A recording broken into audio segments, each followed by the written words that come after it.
From above, you see Maamamia, a place many call a slum, but to him it was home. This boy was raised with little, but surrounded by love. His parents believed in him, even when the world did not. Through struggle, through sacrifice, he kept moving forward. Today, he stands not alone, but with the people who shaped him. His father, an electrician, fixed the world with wires and tools, so his son could see a brighter future. His mother, strict, loving, a hairdresser, sat beside him at night, guiding his lessons when the lights were gone. But discipline and love remained. Thomas was one of the best in his class. Not because life was easy, but because he chose to take learning seriously. Every day after school, he returned home with respect in his heart, greeting his loving mother the way he was taught. In the neighborhood, he laughed, ran, and played with friends, still carrying dreams bigger than the streets around him. His school results brought smiles, not just to his parents, but to everyone who believed in him. And in the evenings, they shared meals together, sometimes with friends, sometimes with stories and laughter. In those moments, pride lived in tea. One day, Thomas traveled to the city with his father. On their way back, seated in a bus, he watched children in a wealthy neighborhood riding their bicycles freely along the road. His eyes followed them in silence. His father noticed. When they returned to Maamamia, his father made a promise. "Finish among the top 3 in your next test, and I will buy you a bicycle."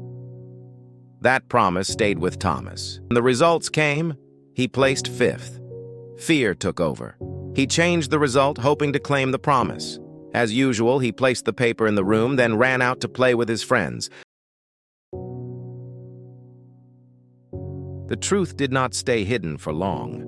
His mother found the paper. She read it carefully, and everything became clear. The moment Thomas heard her tone, his heart dropped. Fear took over, and he ran to hide. When his parents finally summoned him, he denied it. He said nothing was wrong, but his father needed the truth. He reached out to the teacher, and soon the truth came back. Thomas tried to return to play, but he was punished. Later, he sat alone behind a neighbor's house, crying quietly. As tears fell, his mind returned to the city, to the children riding their bicycles, to the dream that pushed him too far. The next morning, his father walked beside him, not in anger but in comfort, guiding him back to school. After school, his mother gave him money for an exercise book.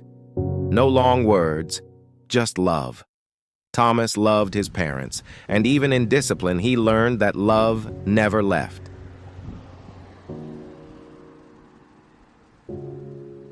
In the end, his father kept the promise. Thomas got the bicycle.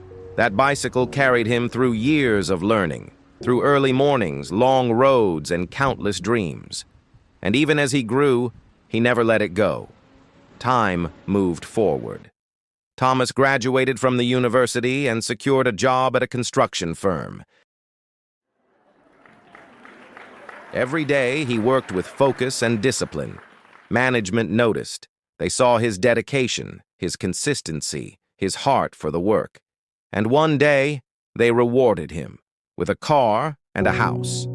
Thomas was overwhelmed with joy. That evening, he made a call to his parents. He didn't explain. He didn't say why. He only said, "Please come. I have a surprise for you."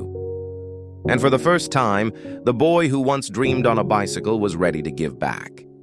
Just as Thomas prepared to share his joy, a call came from an unknown number. His heart sank. His parents had been in an accident. The world seemed to collapse around him. He ran to the hospital, fear and dread tightening every step. And there, in the quiet of the emergency unit, he felt the weight of loss. Everything he had worked for, everything he loved, felt suddenly fragile.